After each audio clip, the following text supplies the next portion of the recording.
نبينا وحبيبنا وقدوتنا محمد بن عبد الله وعلى آله وصحبه ومن سار على نهجه واهتدى بهديه واستنى بسنته إلى يوم الدين. أما بعد. Muslimin dan muslimat, para jemaah sekalian, Assalamualaikum warahmatullahi wabarakatuh. Alhamdulillah, syukur kita kepada Allah Azza wa Jalla pada pagi yang ceria ini, 15 Muharram 1444 bersamaan dengan 13 Ogos 2022, kita dapat berkumpul di Masjid Al-Ghufran dengan salat subuhnya, kemudian diikuti dengan tadabbur beberapa ayat yang berkait dengan hijrah. Dia panggil ayatul hijrah. Alhamdulillah, dalam siri-siri pengajian kita ni dipanggil ilmu tadabbur Quran, kita cuba pilih ayat-ayat yang kita nak faham tajuk yang berkait dengan semasa. Biasanya para pendakwah, para asatizah, bila mari di awal tahun ini kita akan bincang tentang hijrah. Kerana walaupun Madinah, Makkah Al-Mukarramah sudah tidak lagi menjadi tempat hijrah, tidak perlu lagi berhijrah dari Mekah ke Madinah, tetapi kita masih perlu hijratul qulub ila Allah, hijrah hati kita kepada Allah Azza wa Jalla. Dalam hidup kita ni, kita ingat ke siapa? Kita mencintai siapa? Kita sayang kepada siapa? Dan bagaimana keadaan kita supaya kita dapat tahu siapakah orang yang boleh mendekatkan diri kepada Allah Azza wa Jalla. Bagaimana cara kita nak taqarrub ila Allah? Sudah pasti para jemaah sekalian, kita bertaqarrub ila Allah Azza wa Jalla iaitulah dengan ikhlaskan hati kita beribadat dan mengikut sunnah Nabi sallallahu alaihi wasallam. Ayat yang kita pilih ini, para jemaah, kita buka surah Al-Anfal. Surah Al-Anfal bermula ayat 72. Kita tengok setakat mana masa yang ada. Ambil satu-satu ayat dan kita cuba memahami situasi pada masa turun ayat, dan juga bagaimana kita nak kaitkan ayat itu dengan kehidupan kita sekarang. Kalau kita baca sejarah tapi tak boleh nak turunkan sejarah itu kepada kehidupan, maka kita akan kerugian dari sudut ibrah dan pengajaran. Sebab Al-Quran itu adalah merupakan kitab hidayah, kitab petunjuk, kitab yang Allah Subhanahu wa ta'ala nak tunjuk kepada kita apakah jalan yang sepatutnya kita lalui, apakah perkara yang sepatutnya kita lakukan, dan apakah yang wajib ataupun mesti kita tinggalkan. Ini kita mula dengan baca ayat surah Al-Anfal ayat 72. أعوذ بالله السميع العليم من الشيطان الرجيم إن الذين آمنوا وهاجروا وجاهدوا بأموالهم وأنفسهم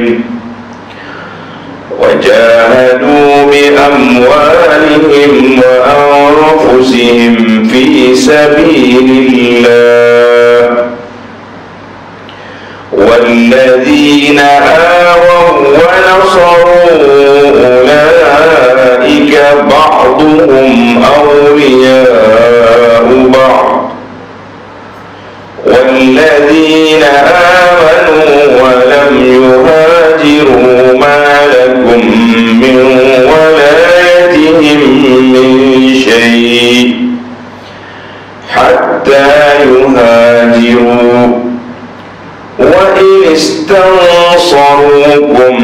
الدين فعليكم النصر إلا على قوم بينكم وبينهم ميثاق والله بما تعملون بصير.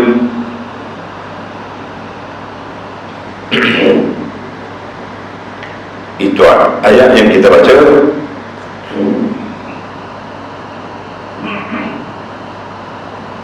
Baik, kita pergi pada terjemahan. Sesungguhnya orang-orang yang beriman dan berhijrah. Ini nanti para jemaah boleh tanda dalam ayat ini ada 3 kumpulan: beriman dan berhijrah serta berjihad dengan harta benda dan jiwa mereka pada jalan Allah. Ini dia panggil yang first class, yang darjat yang paling tinggi sekali. Iman, hijrah. Kemudian kita pergi kepada kumpulan yang kedua, wallazina awaw wa nasar, dan orang-orang Ansar. Kita ingatlah dalam istilah secara dunia, secara Islami, kalau kata muhajiri, mereka awal dulu orang yang berhijrah dari Mekah ke Madinah. Adapun Ansar, iaitulah penduduk asal Madinah yang datang ke Mekah jemput ajak Nabi SAW kepada berhijrah, berpindah ke tempat mereka. Apakah sikap mereka? Wallazina awaw, dan orang-orang Ansar yang memberi tempat kediaman, wa nasar, bukan setakat beri rumah aja dulu lah, wa nasar, dan pertolongan kepada orang-orang Islam yang berhijrah itu. Engkau perlu apa? Perlu tempat kediaman, perlu makanan, perlu pekerjaan, diberi. Kumpulan yang ketiga, walladzina amanu walam yuhajiru. Jadi terjemahan dari seketika, maka mereka semuanya menjadi penyokong dan pembela antara satu dengan yang lain. Walladzina amanu walam yuhajiru, ini kumpulan yang ketiga. Dan orang-orang yang beriman di Mekah yang belum berhijrah, malakum min walayatihim min syai'in hatta yuhajiru, maka kamu tidak bertanggungjawab sedikit pun untuk membela mereka sehingga mereka berhijrah. Wa istansarukum fi dini fa alaikumun nasr illa ala qaumin bainakum wa bainahum mitsaq. Dan sekiranya mereka minta pertolongan kepada kamu dalam perkara menentang musuh untuk membela agama, maka wajib kamu menolongnya, kecuali terhadap kaum yang ada perjanjian setia di antara kamu dengan mereka.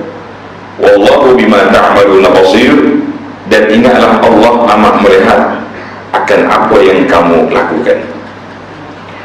Alhamdulillah para jemaah sekalian, itu ayat yang pertama yang kita akan ambil dalam perbincangan kita ini, insya-Allah. Muslimin dan muslimat para jemaah sekalian, dia panggil ayatul hijrah. Ayat hijrah, ayat ini dalam surah Al-Anfal ini sampai ke ayat 75. Para pelajar pencinta tadabbur Al-Quran, ambil ayat ini, kita kena baca sampai 75. Yang pertama, innal ladzina amanu wa hajaru, orang-orang yang beriman. Ada orang yang beriman, mantap iman dia, tidak bergoyah iman dia, orang yang betul-betul masuk karena keyakinan dia kepada Allah Azza wa Jalla. Iman, para jemaah sekalian, bila kita kata kita beriman, apa makna beriman? Rukun iman, rukun iman. Yang kedua, rukun Islam. Jadi kita ada dua, rukun iman, rukun Islam. Maka bila kita kata rukun iman, bermakna satu kepercayaan yang terpahat dalam hati kita yang tidak berbelah bagi. Itu dia panggil iman. Iman ini kepercayaan hati, ma waqara fil qalbi, perkara yang tetap dalam hati. Oleh kerana dia tetap dalam hati, maka dia tak nampak. Mana kita nampak a'malul qulub, perkara yang dalam hati orang tak boleh tahan, tak boleh nampak. Orang tak boleh nampak, manusia tak boleh tahu apa dalam hati kita. Kalau ada orang mengaku, dia kata aku tahu dia ni, aku tahu dalam hati dia, jawabnya orang itu bohong. Tak ada orang boleh tahu dalam hati manusia kecuali Tuhan hati itu, dan sudah pastinya dia diketahui oleh Allah Azza wa Jalla. Sama ada kita ikhlas atau tak ikhlas, sama ada kita baik ataupun tidak baik, kita niat kita tulis ya besar-besar. Kadang-kadang bila kita beri sesuatu kepada orang hadiah besar, kita tulis dengan tulus ikhlas. Kalau awak tak tulis pun tak apa. Masalah soal ikhlas ini adalah soal kepercayaan, soal dalam hati. Kita tulis, tapi kalau kita nak bangga dengan pemberian kita, sama juga, tak jadi. Tulis tapi bukan ikhlas. Masalah ikhlas bukan masalah tulisan, tetapi masalah keyakinan, masalah apa yang kita buat. Baik, orang yang betul-betul sudah beriman, mereka tak takut dengan ancaman, tidak takut. Kadang-kadang orang yang tak belajar banyak pun, tapi bila dia kepercayaan dia masuk, dia akan tak berhenti sekali. Contoh yang paling besar yang kita nampak pada jemaah sekalian, iaitulah apa yang berlaku kepada Saharatu Fir'aun. Para jemaah, kita ingat ke tidak, ketika Nabi Musa berlawan dengan ahli sihir Fir'aun. Ahli sihir ini bukan yang biasa-biasa. Fir'aun tak ambil yang kecil-kecil, dia ambil yang pakar dalam bidang sihir di zaman dia. Bila ahli sihir pakar, dia tengok, dia campur tali dia, yukhayyalu ilayhi min sihrin annaha tas'a. Dia nampak seolah-olah macam ya, macam tali itu macam ular bergerak. Banggalah dia. Tiba-tiba Nabi Musa campur tongkat dia. Tongkat Musa ni boleh sedup dia punya tali-tali, tarik masuk. Hai, dia kata sihir tak boleh makan kawan, tak makan bu. Mana kalau sama-sama ahli sihir, dia tak boleh ambil ular ni pergi telan ular ni, tak ada. Dia sudah ada MOU dua tu, sama kita sama-sama sihir, jangan kacau. Bila ular Nabi Musa telan, ahli sihir kharu sujada, semua sujud mengatakan amanna bi Rabbi Musa wa Harun, kami beriman dengan Tuhan Musa, Tuhan Harun. Habis. Tuan-tuan dan bapak, bayangkan apabila Fir'aun memberi ancaman, amaran, balik semula kepada agama kita, kalau tidak kamu akan dibunuh. Ali sihir tak gentar, dia kata faqdima anta qadin. Fir'aun, kamu buatlah apa yang kamu nak buat, innama taqdi, kamu hanya boleh jatuhkan hukuman dalam kehidupan dunia saja. Subhanallah. Itu dia kata al-iman idza waqara fil qalbi. Iman bila sudah terpahat dalam hati yang mantap, dia tak akan bergerak. Maka orang yang beriman, yang tinggi darjatnya, wahajaru, mereka berhijrah. Timbullah cerita hijrah yang kita bincang tentang hijrah. Bila mari awal tahun, kita mula dengan hijrah. Mungkin para jemaah sudah ingat ataupun ingat-ingat lupa, sebab setahun sekali dengan cerita hijrah, dia banyak ingat lupa. Nabi kita siapa berhijrah bila Nabi berhijrah? Pada akhir Safar 13 September, dan dia masuk Madinah 12 Rabiul Awal. Maka timbullah beberapa persoalan yang ditanya. Kenapa kita sambut awal Muharram, awal hijrah, ma'al hijrah, di awal Muharram, kenapa tak tunggu Rabiul Awal? Banyak juga timbul soalan. Maka apabila kita belajar ilmu sejarah, baru kita nampak, oh, tuan-tuan ingat ke tidak, waktu kita pergi haji, ada satu tempat lepas kita melontar, ada masjid kecil tu, itu nama dia Masjid Bai'ah, Masjid Aqabah. Kecil lah, kita duduk melontar tu kita nampak masjid warna kuning itu, cat sekarang, kuning muda, ada kat situ. Orang Madinah datang haji telah memberi semangat ataupun jemputan rasmi untuk Nabi SAW berhijrah ke Madinah, rasmi. Maka di situ dia buat mesyuarat di Aqabah. Aqabah ni, kalau kita pergi, orang pergi haji, dia tengoklah, dia punya jemrah Aqabah. Aqabah mana macam jalan sempit antara dua bukit, Bukit Sabit dengan Bukit Sadir, dia bertemu di situ. Jadi ujung itu Aqabah. Dia orang kumpul itu sebab tempatnya sempit, laluan orang nak balik ke Mekah mudah. Maka dia bermesyuarat. Mereka mengatakan, ya Rasulullah sallallahu alaihi wasallam, sebutnya nama Nabi, kita selawat. Wahai Rasulullah, kami jemput Rasulullah ke Madinah. Itu dia panggil jemputan rasmi. Maka Nabi SAW lepas haji balik ke Madinah. Itu dia panggil, maaf, cerita hijrah tadi. Bila dijemput pada musim haji, mereka balik ke Madinah. Sahabat-sahabat yang jemput tadi balik, menunggu di sana. Maka Nabi telah pada bulan selepas haji itu, bulan Muharram, sudah ada niat membuat persiapan untuk berhijrah. Sahabat-sahabat lain mulai dan berhijrah. Ada yang pergi awal lagi lah, belum haji lagi dah hijrah, beberapa bulan sebelum itu. Sehingga kan Sayyidina Abu Bakar As-Siddiq radhiyallahu anhu datang jumpa Nabi sallallahu alaihi wasallam. Dia kata, minta izin nak hijrah Rasulullah. Nabi kata, lah, isbir ya Abu Bakar, isbir. Kita belum dapat keizinan daripada Allah Azza wa Jalla. Maka Abu Bakar mengharapkan dialah yang akan mengiringi Nabi sallallahu alaihi wasallam untuk berhijrah. Jadi bila sampai masa Nabi kita hijrah sallallahu alaihi wasallam berhijrah, sebelum daripada itu sahabat-sahabat hajaru. Para jemaah cuba tengok dalam Quran, ditulis hajaru, ada alif.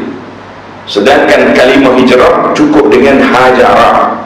Hajara yahjur, maknanya itu mana meninggalkan. Tapi kalau kata hajaru, bahasa Arab ni bila dia tambah huruf, dia ada makna yang tersendiri. Hajaru, orang yang berhijrah ay taraku aqaidul wathaniyah. Maknanya hijrah yang pertama yang dilakukan oleh penduduk Mekah pada waktu itu, hijrah meninggalkan pegangan lama mereka, pegangan yang dibawa oleh datuk nenek mereka. Dia panggil a'malul jahiliyah, aqaidul wathaniyah, sebab berhala tinggal. Itu hijrah yang pertama. Ini dia panggil hijratul qulub, hijrah hati. Kita sekarang ini walaupun sudah tidak ada hijrah perjalanan, tapi kita ada hijrah hati. Dulu kita cinta apa? Kita sayang kepada apa? Mungkinlah zaman-zaman muda dulu, zaman lara, kita tak katalah zaman jahiliah. Tuan-tuan yang berhormat, jangan disebabkan diri kita kepada zaman yang buruk. Kita kata, oh, saya waktu zaman jahiliah dulu lah. Perkataan ini sebab diri kepada benda buruk. Sebab jahiliah itu package dia yang buruk sangat. Jadi apa? Jadi mereka telah berhijrah. Kita sendiri sekarang masih lagi boleh peluang untuk berhijrah terbuka. Mana daripada sayang kepada benda-benda yang tak baik, benda mungkar, benda maksiat, kepada kita menyayangi apa yang diperintahkan oleh Allah, menyayangi apa yang diajar oleh Nabi sallallahu alaihi wasallam. Kita semak balik dalam hidup kita. Kemudian orang Muhajirin selepas daripada hijratul qulub, mereka hijratul abdan, hijrah tubuh dia daripada Mekah ke Madinah. Para jemaah sekalian, seorang-seorang sahabat yang berhijrah berbeza cabaran. Orang yang miskin-miskin, nak gimana? Hijrah. Dia tak apa pun, kalau kau pergi pun tak rugi Mekah. Tapi bila orang besar yang ada kedudukan, ada harta nak berhijrah, mereka sekat. Di antaranya yang disekat iaitulah Sayyidina Abu Salamah radhiyallahu anhu. Kau nak gimana? Bawa isteri, bawa anak ni Madinah. Tak boleh pergi. Bila berkelahi, akhir kali Abu Salamah lepas pergi, tinggal Ummu Salamah, isteri dia dengan anak. Berlebu pula anak sampai caput tangan. Masa pula kena masuk hospital contohnya. Suhaib Ar-Rumi, seorang sahabat yang datang dari luar, duduk di Mekah. Dia pandai berniaga, dapat harta. Bila nak hijrah, dia orang sekat, tak boleh pergi. Orang yang sudah iman yang mantap, sudah nekat untuk berhijrah, dia tak peduli. Dia kata, kau nak apa dengan aku? Engkau nak apa? Sudah, dia tanya, kau nak apa? Dia kata, kau datang dulu miskin, sekarang ni engkau sudah kaya. Habis harta tu hasilnya Mekah. Kenapa kau mau lari ke Madinah? Rupanya kamu nak sekat aku ni kan tadi. Ambil harta, aku tinggalkan di Mekah, lepaskan aku pergi. Dia pergi. Bila Nabi SAW dengar seorang sahabat yang terpaksa berkorban, meninggalkan harta dia semata-mata nak berhijrah fi sabilillah, Nabi kata, rabihal bai' Aba Yahya, orang yang untung perniagaan dia Abu Yahya, iaitu Suhaib. Sebab dia tinggalkan harta dia kerana Allah Azza wa Jalla. Begitulah keadaan para sahabat yang begitu cabaran. Maka dikata hajaru, meninggalkan segala perkara. Itu mana hajar. Kalau kata hajar saja, mungkin tinggal benda kecil ya.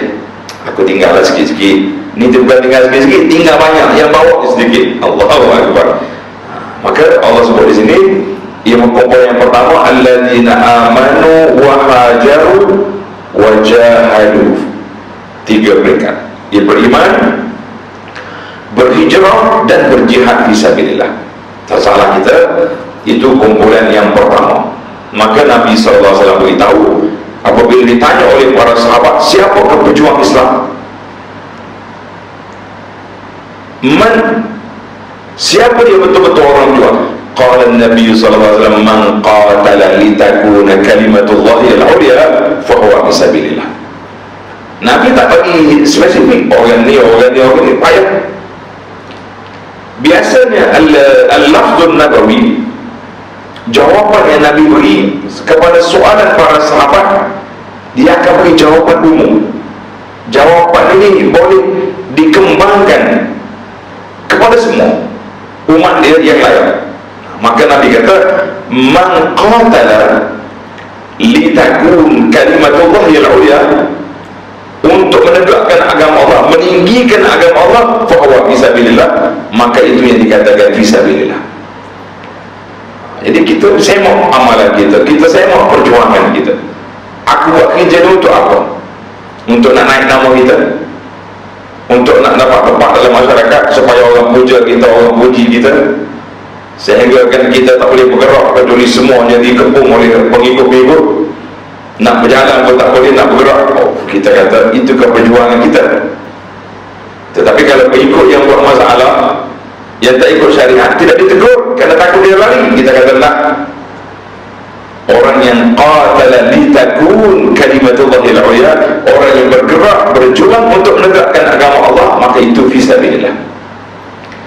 Jadi kita telah berhijrah sekarang ini, alhamdulillah. Para jemaah sekalian, daripada dulu kita tidak pergi ke masjid, contohnya sekarang kita sudah berada di masjid dengan sendiri. Jangan tunggu banjir datang. Anda ingat satu peristiwa besar berlaku banjir tahun 2014 dulu. Selepas banjir, ramailah NGO datang bagi bantu. Mungkin masjid kita pun sampai ke Kelantan. Ketika itu ada seorang orang kira macam orang Samseng lah, Orang Kelantan dia panggil orang Kedebek. Kedebek. Orang Kedebek mari. Dia jumpa saya, dia kata, Ustaz, dia kata, Alhamdulillah, Allah hantar banjir mari. Alhamdulillah banjir. Hanya Nabi rumah orang kau kata Alhamdulillah, mesti ada makna sesuatu. Kita bertanya, apa dia Alhamdulillah? Dia menangis. Dia kata, datangnya banjir, saya jumpa rumah Allah dan saya boleh berkenalan dengan Ustaz. Saya mau bisik, kalau tak banjir saja kita nak provokasi dia sikit. Kita pernah nampak ada ayat dia tu, ayat dia sudah berhijrah, ayat dia hijrah. Kata kalau tak banjir, dia kata, Ustaz jangan cari saya kat sini, kat surau ni, kat masjid.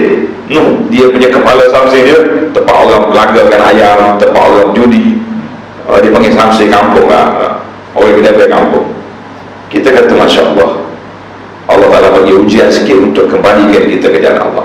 Kita hari ini bila kita kata hajaru, kita berhijrah, maka Nabi SAW beritahu dalam hadis, la tanqati al-hijrah hatta tanqati al-tawbah. Nabi kata hijrah itu tidak terputus selagi adanya pintu taubat. Selagi pintu taubat masih dibuka, maka hijrah masih berjalan. Bila pintu taubat ditutup, para jemaah kita kena kira babu taubati mughlaq. Pintu taubat itu ditutup, ada dua dimensi. Yang pertama, untuk individu, apabila datangnya malaikat maut. Malaikat maut mari nak ambil nyawa dia, nyawa sudah sampai di halqum, ketika itu pintu taubat ditutup, tak ada lagi. Atau yang kedua, secara global, secara umum ya, yang besarnya taubat ditutup bila? Apabila matahari naik sebelah barat. Itu kiamat besar lah. Adapun kita kiamat seorang-seorang ini, maka dia akan ditutup sewaktu orang itu nak mati. Nyawa sudah di halqum, dia sudah nampak malaikat depan mata dia, maka ketika itu dia tak berani lagi nak buat benda lain. Mereka mau dia nampak, cuma orang nak mati tak boleh cerita kepada orang, tak boleh cerita, aku nampak malaikat ni, malaikat mau ada sini, ni malaikat ni lah. Dia sendiri saja tahu. Baiklah para jemaah sekalian, itu dia panggil hijrah kita kepada Allah Azza wa Jalla. Nabi kata hijrah berterusan selagi pintu taubat terbuka. Al-hijratu man hajara ma nahallahu anhu. Orang itu dikira berhijrah apabila mereka meninggalkan maksiat yang lalu. Sekarang ini banyaklah istilah-istilah dah, orang itu hijrah lah, selebriti hijrah, orang hijrah. Kita kata itu secara zahirnya, wallahu alam, kita nampak mereka telah berubah, kita juga berubah, orang ini berubah, kita tak husnuzan billah, tak payahlah kita ada korek dalam hati dah. Ikhlas ke tidak dia ni, dia bukan kerja awak, bukan kerja kita pun. Kita tidak dilatih oleh Allah Ta'ala mengaudit manusia. Kita dilatih oleh Allah Ta'ala, hasibu anfusakum, kira audit diri kamu sebelum kamu dikira oleh para malaikat. Baik, sesalah masalah kita, kumpulan yang pertama beriman dan berhijrah. Kita sekarang ini pun alhamdulillah, tuan-tuan dan puan kata alhamdulillah, kita diberi peluang oleh Allah Ta'ala berhijrah. Daripada dulu tak suka pada tempat-tempat ibadat, tak suka majlis ilmu, tak suka kelas pengajian, tak suka kelas pengaji Quran. Alhamdulillah sekarang ini kita sudah suka. Semua yang dianjur oleh majlis kita ni, kelas tajwid pun kita masuk, kelas taranum pun masuk, kelas tadabbur pun kita masuk. Setengah orang ni dia suka kelas taranum dia sebab berlaku, kelas tadabbur tak apa semangat tu apa, sebab banyak yang berlaku aksiden dengan kita. Kita suka ni, Quran kata ni lah, biar bertempur. Saya kita boleh runtuhkan nafsu yang nak kepada perkara-perkara yang tidak baik. Kita kata alhamdulillah, itu nikmat. Baik, kita berpindah kepada perkara yang kedua, walladzina awaw wa nasaru. Kumpulan yang kedua iaitulah kumpulan orang yang memberi pertolongan, memberi tempat kepada orang berhijrah. Siapa dia? Dalam kisah hijrah ini orang Madinah. Sebab itulah golongan Ansar di antara golongan yang begitu besar di sisi Allah Azza wa Jalla, dan peranan dia dalam syariat Islam cukup besar sebab mereka telah berkorban. Susah juga kita nak panggil orang bagi tempat di kampung kita, tapi orang hijrah muhajirin tidak. sampai ke Madinah, Nabi kita al-ikha, mempersaudarakan di antara Muhajirin dengan Ansar, mempersaudarakan Muhajirin dan Ansar. Maka orang ni adik-beradik orang ni adik-beradik orang ni. Maka Nabi kata wa nasaru, beri tempat, beri pertolongan, ulaika ba'duhum awliya, mereka menjadi penolong antara satu sama lain. Bila kita kata wali, awliya itu mana wali? Waliyun, awliya, jamak dia. Apa makna wali? Kalau kita kata ini wali saya, apa makna? Mana penjaga kita. Kita ni bapa, ada anak perempuan kita, ada wali kan? Juru-juru ni kata mana wali dia? Wali itu mana penjaga? Wali mana penjaga? Nabi SAW kata wa anak waliyuh, anak penjaga orang-orang yang miskin. Jadi wali itu dengan mana penjaga, dengan mana penolong, dengan mana pembantu. Artinya walladzina awaw wa nasaru ulaika ba'duhum awliya'u ba'd. Jadi orang Madinah, Ansar, Muhajirin, masing-masing sama-sama tolong menolong, ta'awun, tolong menolong. Jadi kita kata Allahu waliyul mu'minin, Allah adalah wali kepada orang mukmin. Cuma adalah bila kita sebut tentang wali, pasti kita nak cari siapa wali zaman kita. Mana wali?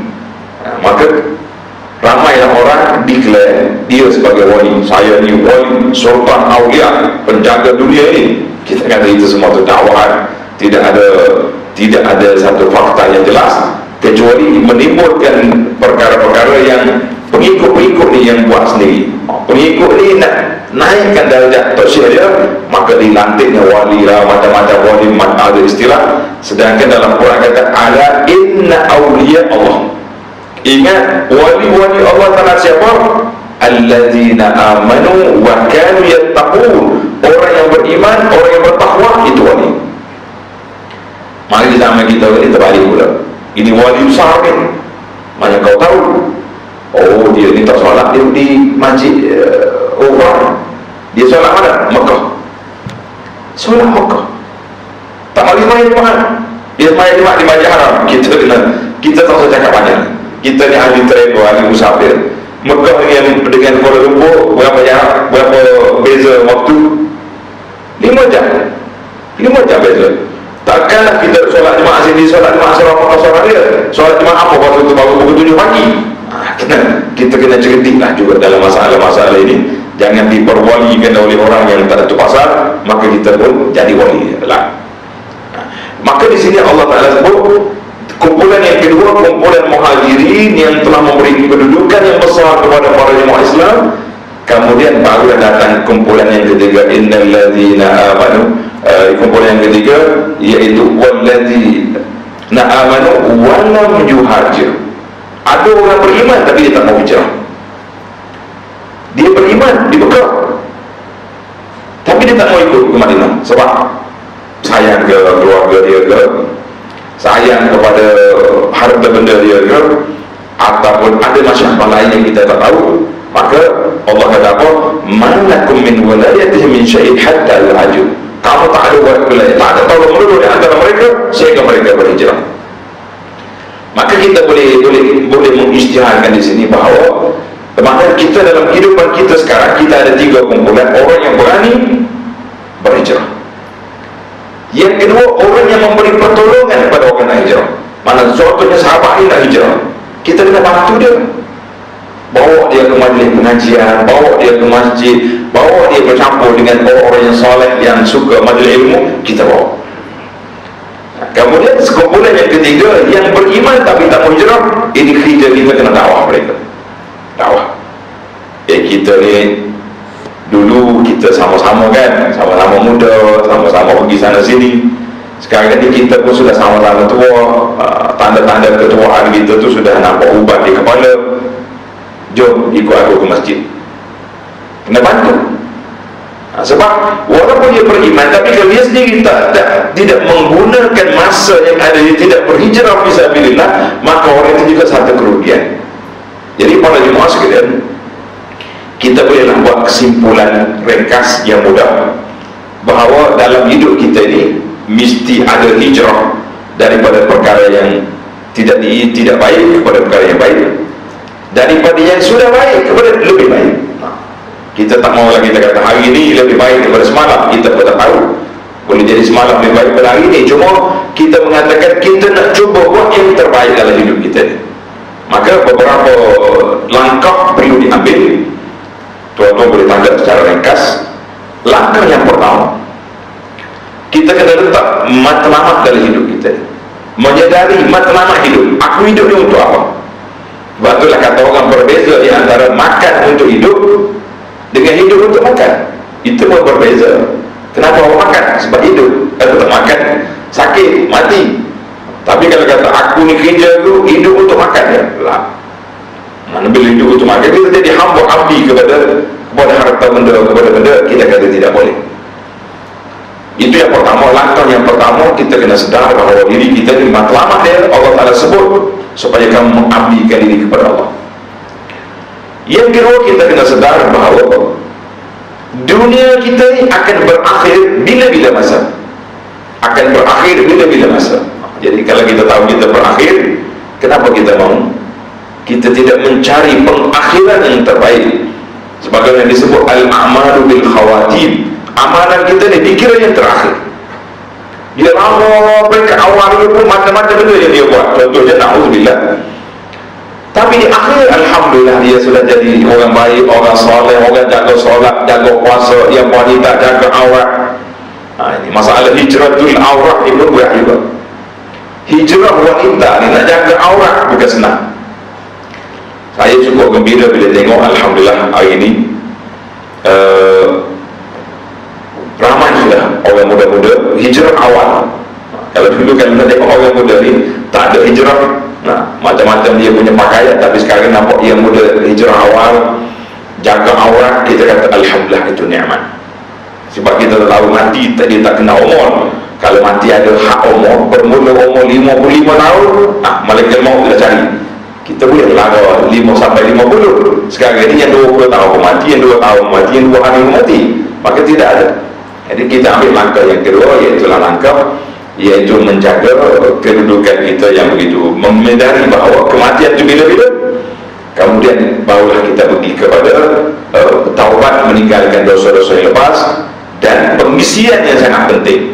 Kita kena cari, letak dalam jiwa, dalam hidup kita ni, aku mesti menghadiri majlis ilmu.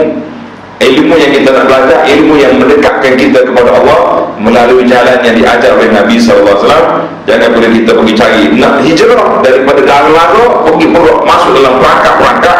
Sekarang ni banyak dia panggil ajaran baktinya. Alhamdulillah, kita gembira tengok bila pejabat mufti kita, sahabat-sahabat kita, pegawai-pegawai yang telah mengeluarkan banyak statement, banyak kenyataan, golongan-golongan yang terperangkap dengan berselindung sebagai nama agama, tapi sebenarnya ajaran itu panggil ajaran batiniah yang lebih kepada makrifat yang dan lain-lain, yang menyebabkan kita tak tahu di mana satu perjalanan agama kita. Jadi kesimpulannya, perjalanan akhir, pengakhiran hidup kita ni dengan melakukan, menjaga ibadat, jaga kehidupan, jaga muamalah, jaga aurat, dan jaga segala-segalanya, insya-Allah. Kemudian kita terus dengan majlis ilmu, pengajaran yang itu besar, insya-Allah. Jadi minta maaf setakat satu ayat 72 saja yang dapat kita tadabbur pada kali ini. Kita tunggulah pula nanti hijrah lain pula kita sambung, insya-Allah.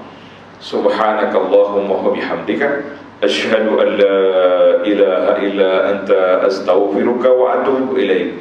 Wa sallallahu ala nabiyyina Muhammadin wa ala alihi wa sahbihi ajma'in walhamdulillahi rabbil alamin. Wassalamu alaikum warahmatullahi wabarakatuh.